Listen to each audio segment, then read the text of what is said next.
Bonjour, cette capsule vidéo présente deux exemples de factorisation de polynômes par la méthode somme-produit et se concentre sur le cas des trinômes générales.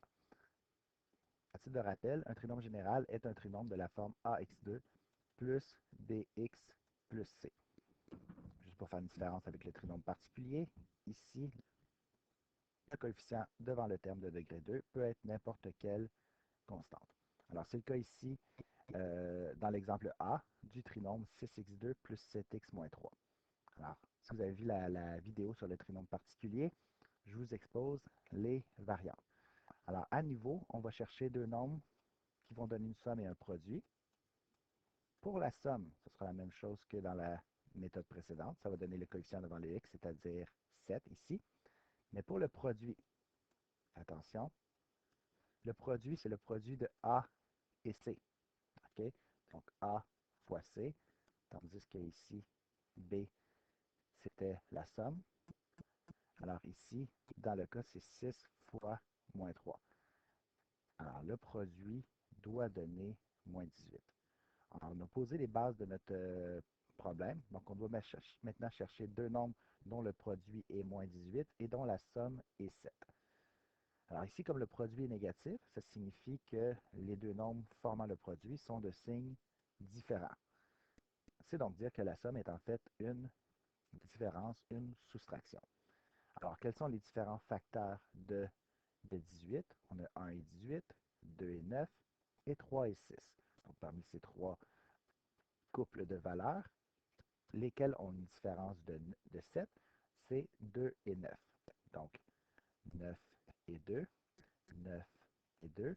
Et l'un d'entre eux doit être négatif, comme la somme est positive ici. C'est donc dire que le plus grand des deux est positif et l'autre négatif. Donc, ici, le moins 2 qui est négatif. Et attention, donc si vous maîtrisez déjà la méthode somme-produit dans le cas de trinôme particulier, une erreur fréquente, ce serait de dire que ça signifie que la forme factorisée, c'est x plus 9, x moins 2. Donc c'est évidemment faux, il suffit de vérifier pour constater que cette expression-là donnerait x2 plus 7x moins 18, qui n'est pas le trinôme initial. Alors rebroussons chemin ici. Donc, la méthode est un peu plus longue dans le cas du trinôme général. Ici, comment on va utiliser les deux nombres 9 et moins 2. On va les utiliser pour scinder le terme en x. Donc, le 6x2, on le laisse inchangé. Le moins 3, le terme constant aussi. Toutefois, le 7x, on va le scinder en deux en fonction des deux nombres qu'on a trouvés. Donc, 7x, ça sera égal à 9x moins 2x. Ce faisant, on va créer un polynôme à 4 termes. L'étape suivante sera de faire une mise en évidence double. Donc, on va s'intéresser à nos termes 2 à 2 et on va faire une mise en évidence simple dans chacun des cas. Donc, pour 6x2 plus 9x, on peut mettre en évidence 3x. Il va rester 2x plus 3. Dans le cas de moins 2x moins 3, donc il n'y a pas de constante qu'on peut mettre en évidence, ni de variable. Par contre, ça va être important ici de mettre le signe moins en évidence si on veut voir apparaître dans la parenthèse le même facteur, c'est-à-dire 2x moins 3. Donc, moins, on peut juste mettre le moins, mais si on met le moins 1, okay, ça peut aider certains à voir la prochaine étape.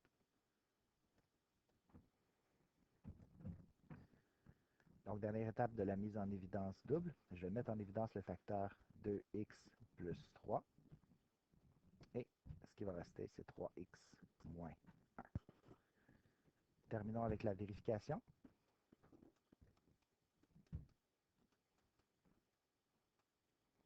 Alors, on veut s'assurer que le produit de 2x plus 3 fois 3x moins 1 donne bel et bien le trinôme que nous avions au départ. Alors, on distribue.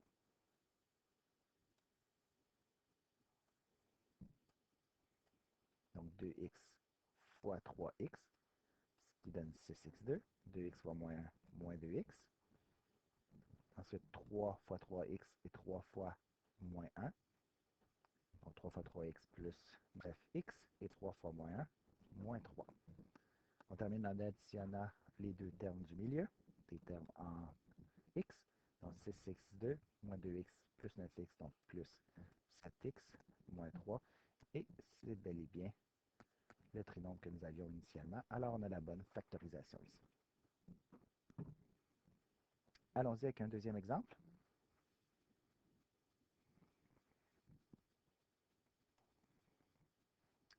Alors, même processus, produit somme. Donc, le produit doit, excusez-moi, je vais aller dans le même ordre que tout à l'heure pour ne pas vous égarer. Donc, somme de deux nombres qui doit donner le coefficient devant le x. Oh, mais attention, là, je suis allé un petit peu trop vite. Toutes mes excuses. Là, on n'a pas à faire un trinôme général. C'est qu'à l'instar de l'exemple B de la vidéo précédente, ici, on va d'abord faire une mise en évidence simple. Alors ici, ce qu'il faut constater, c'est qu'on peut mettre en évidence x2. Il va rester 4x2 plus 20x plus 25. Et là, on a dans la parenthèse un trinôme général. Alors, la somme doit donner le coefficient devant le x, c'est-à-dire 20 ici. Et le produit doit donner le produit de ma constante 25 fois le coefficient devant le x2. Donc, le produit doit donner 25 fois 4, c'est-à-dire 100. Alors là, on cherche deux nombres dont le produit vaut 100 et dont la somme vaut 20. Et on peut rapidement trouver que les deux nombres sont 10 et 10.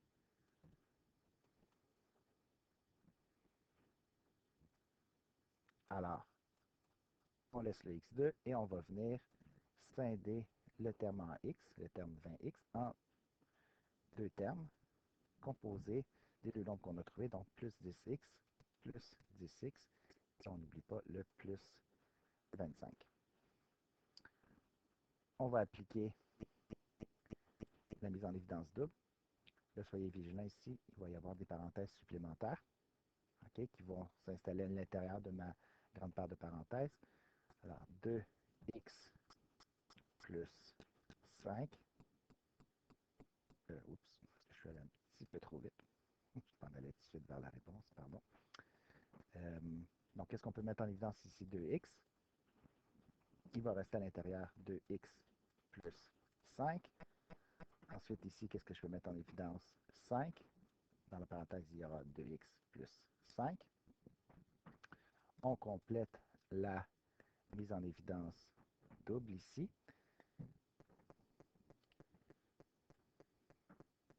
Alors, on aura 2x plus 5 en parenthèse fois 2x et plus 5 ici.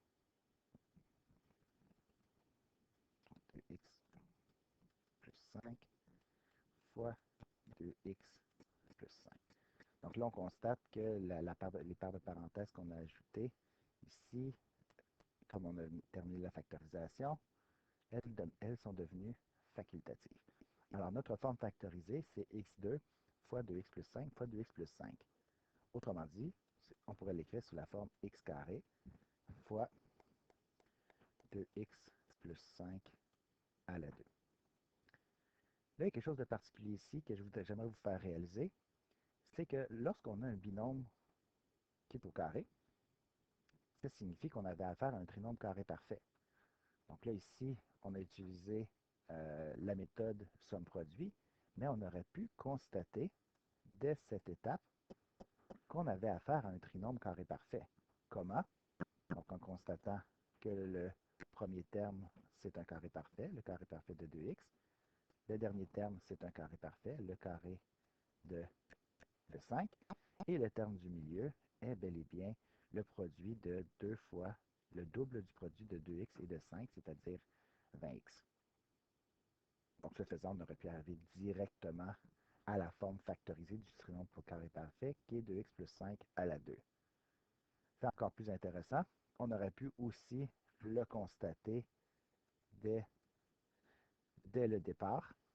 On avait qu'on avait affaire à un trinôme carré parfait. car dès sa forme initiale, le premier terme est un carré, c'est 2x2 à la 2, et le dernier terme est un carré, 5x à la 2, et le terme du milieu correspond, c'est-à-dire que c'est le double de 2x2 fois 5x, c'est-à-dire 20x3. Alors, on aurait pu, dès cette étape-là, écrire qu'il s'agissait du binombre carré de 2x2 plus 5x.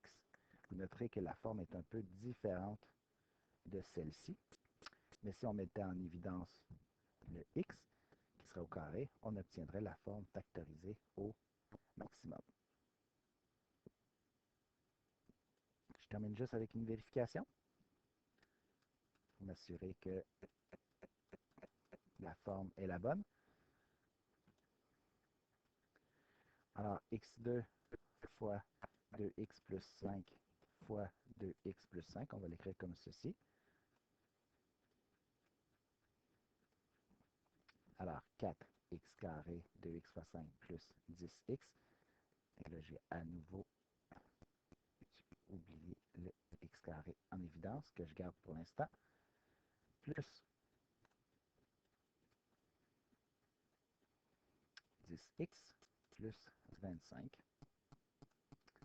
Je fais mon addition, donc x2 fois 4x2 plus 10x plus 10x, 20x, plus 25.